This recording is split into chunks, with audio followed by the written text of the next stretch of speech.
আমাকে যদি দুইটা চয়েস দেওয়া হয়, আমার দিনগুলো কি আরামে কাটাবো নাকি মিনিংফুল ওয়েতে কাটাবো, আমি কিন্তু নির্দ্বিধায় চুজ করব মিনিংফুল প্রোডাক্টিভ লাইফ।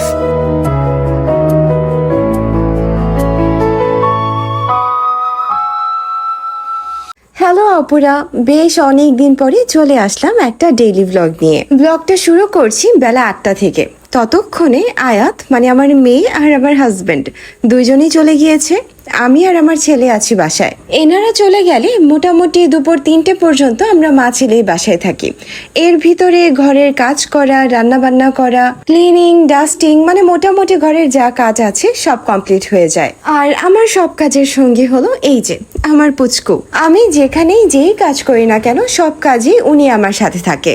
সকালের নাস্তা যেহেতু কমপ্লিট, আমি না আর বসে বসে সময় নষ্ট করতে চাচ্ছি না, ডিরেক্ট চলে আসলাম বারান্দায়। আমার ফেসবুক পেজের আপুরা আমাকে প্রায় সময় একটা প্রশ্ন করে যে আপু, তোমার বারান্দায় তো এত গাছ আছে, এর মধ্যে আবার এখন বৃষ্টির সিজন, তবুও তোমার বারান্দা কিভাবে এত পরিষ্কার থাকে? জানো তো আপুরা, আমার বারান্দাটা আমার খুব পছন্দের। আর আমি যেটা মনে করি, নিজের প্রত্যেকটা পছন্দের জিনিসের একটু আলাদা করে যত্ন অবশ্যই নিতে হয়। কিন্তু হ্যাঁ, বারান্দাটা মেনটেন করতে আসলেই আমার খুব কষ্ট হয়, কারণ বর্তমানের যে ওয়েদার, আমি এই বারান্দা পরিষ্কার করে গিয়েছি, দেখা যায় একটু পরেই বৃষ্টি শুরু হয়ে গেল, তখন আবার দেখা যায় ঠিকই বৃষ্টির ছিটা পানি চলে আসে। তবে আমি বারান্দা মেনটেন রাখতে কয়েকটা টিপস সবসময় ফলো করি। যেমন আমি রোজ বিকেলে বা সন্ধ্যের দিকে আমি গাছে পানি দিই। তো গাছে যখন আমরা পানি দিই, নিচে যেহেতু আমার টবের নিচে এক্সট্রা কোনো ট্রে দেওয়া নেই, এক্সট্রা যে পানিগুলো থাকে সেগুলো কিন্তু সব ফ্লোরেই পড়ে। আবার এখন দেখা যায় বেশিরভাগই রাতে বেলা বৃষ্টি হয়। তো এই সব কিছু আমি সকালবেলা, মানে এই যে এখন যখন আমি পরিষ্কার করছি, প্রত্যেকটা টব আমি জায়গা থেকে সরিয়ে টবের নিচের জায়গাটুকু খুব ভালো করে ঝাড় দিয়ে মুছে ফেলি। প্রত্যেকটা টব আমি প্রতিদিন সরিয়ে সরিয়ে পরিষ্কার করি, যাতে নিচে কোনো কাদা বা ময়লা না জমে থাকে। সত্যি বলতে পরিষ্কার রাখার যে ব্যাপারটা, সেটা অবশ্যই রেগুলার করতে হবে। সপ্তাহে 2 দিন বা 1 দিন ডিপ ক্লিনিং করব, সেটা ভেবে যদি রেখে রাখি, তাহলে দেখা যায় বারান্দা অনেক বেশি ময়লা হয়ে যায়, তখন আর পরিষ্কার করতে ইচ্ছে করে না। আমি আমার রেগুলার লাইফে খুব বেশি প্রোডাক্টিভ। আমার অলস হয়ে বসে থাকতে ভালো লাগে না, সেটা কখনোই না। আমি আমার ফ্রি টাইমেও কিছু না কিছু করতে চেষ্টা করি। আর যেহেতু আমার সারাটা দিন ধরতে গেলে ঘরেই কাটে, সো ঘরটা আমার কাছে আমার সবচেয়ে শান্তির জায়গা। আর নিজের শান্তির জায়গায় যেদিকে তাকাবো সেদিকেই যদি ময়লা জমে থাকে বা অগুছালো থাকে, তাহলে সেই ঘর কি শান্তির হতে পারে? আমার তো মনে হয় না। আমার রোজকার রুটিনটা অনেক বেশি হেক্টিক। রান্না বান্না, বাচ্চা, ঘর সামলানো, এগুলো তো আছে। তার পাশাপাশি আমি যেহেতু কন্টেন্ট মেক করি, আমি ফেসবুক এবং ইউটিউবের কোর্স করাই, সো এই সব জিনিসেও কিন্তু অনেকটা সময় দিতে হয়। তাছাড়া প্রমোশনাল কাজ, এটা সেটা কাজ থেকেই থাকে। অনেক আপুরাই আমাকে প্রশ্ন করে যে আপু, এই 24 ঘন্টার ভিতরে এত কাজ কিভাবে ম্যানেজ করো? সত্যি কথা বলতে কি জানো, তোমার হাতে যতই কাজ থাকুক না কেন, তুমি যদি কাজগুলো মন থেকে করো, এনজয় করে করো, তাহলে কাজকে ঝামেলা মনে হয় না।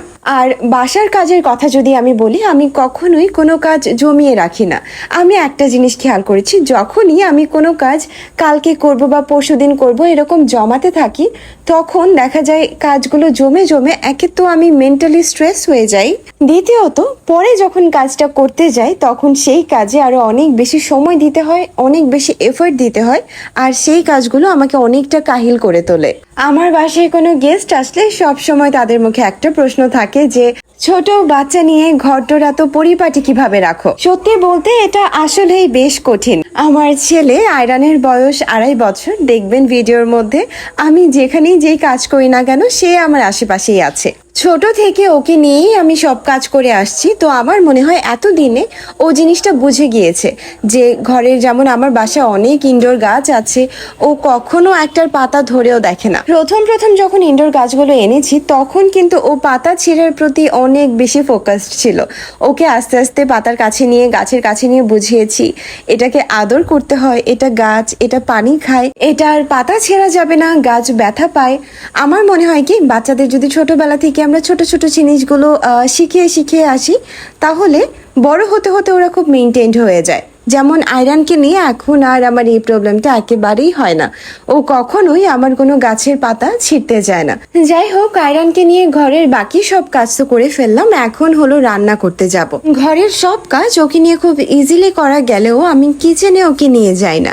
তো যখন আমি রান্না করতে যাই ওকে আমি এতগুলো বই, খাতা, রং, পেন্সিল এগুলো দিয়ে বসিয়ে রাখি। ছোট থেকে যেহেতু ওর এরকম অভ্যেস করা, মোটামুটি 1 ঘন্টা ও এই বই, খাতা, রং, পেন্সিল নিয়ে বসে থাকতে পারবে। এখানে আমি ওকে কিছু শেপস এঁকে দিয়েছি, এ থেকে জেড পর্যন্ত লিখে দিয়েছি। ও দেখা যাবে বসে বসে শেপস গুলো একটু একটু কালার করবে, এবিসিডি পড়বে। ও কিন্তু মাশাল্লাহ এখনই বেশ অনেক কিছু পড়তে পারে। ও এখন এগুলো তো ব্যস্ত থাকবে, আমি চলে যাচ্ছি ডিরেক্ট কিচেনে। রান্না বান্না তো করতে হবে, তাই না? জানো তো আপুরা, আমি একটা জিনিস খুব বিশ্বাস করি, সেটা হলো আমাদের জীবনটা খুব ছোট, আর যতদিন শরীরে শক্তি আছে ততটাই সময় হলো আমাদের জীবনটা এনজয় করার। এখন জীবন এনজয় করা এক একজনের কাছে এক এক রকম। আমার কবে টাকা হবে, কবে দেশে বিদেশে ঘুরতে যেতে পারবো, তখন আমি আমার জীবনটাকে এনজয় করতে পারবো, এসব আমি কখনো চিন্তা করি না। আমার কাছে আমার আজকের দিনটা ম্যাটার করে।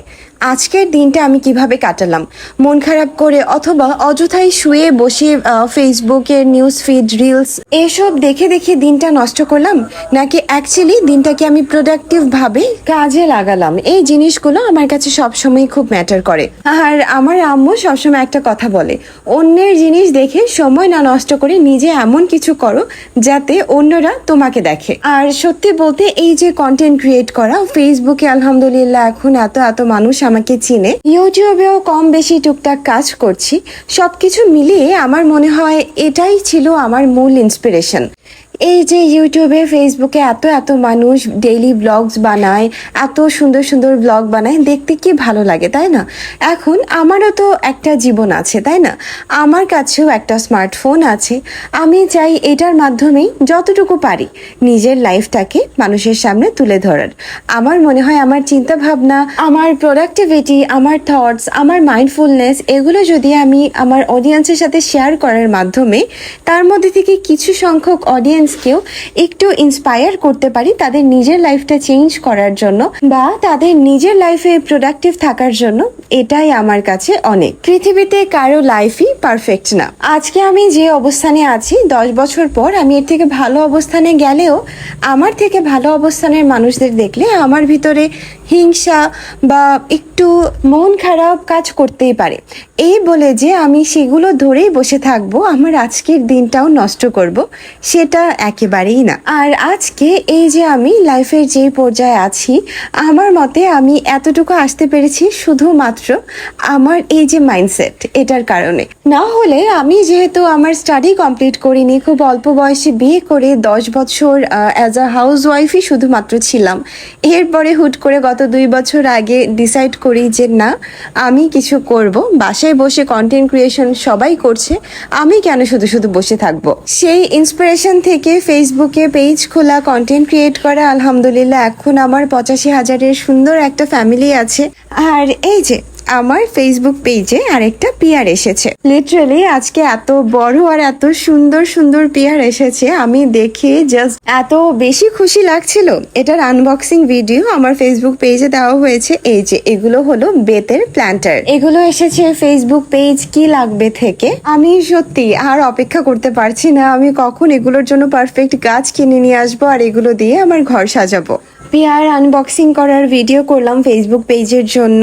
তারপর আয়রানকে এখন ঘুম পাড়াতে গেলাম। রান্না বান্না তো শেষ, আয়রান এখন ঘুমাবে, আমি গোসলটা করে নেব। দেখা যাবে আমার শাওয়ার কমপ্লিট হতে না হতেই আমার উনি আর আয়াত চলে আসবে। এই তো, এই ছিল আমার আজকের ব্লগ। আপনাদের আমার ব্লগগুলো আর আমার কথা ভালো লাগলে অবশ্যই আমার চ্যানেলটাকে সাবস্ক্রাইব করবেন। আল্লাহ হাফেজ।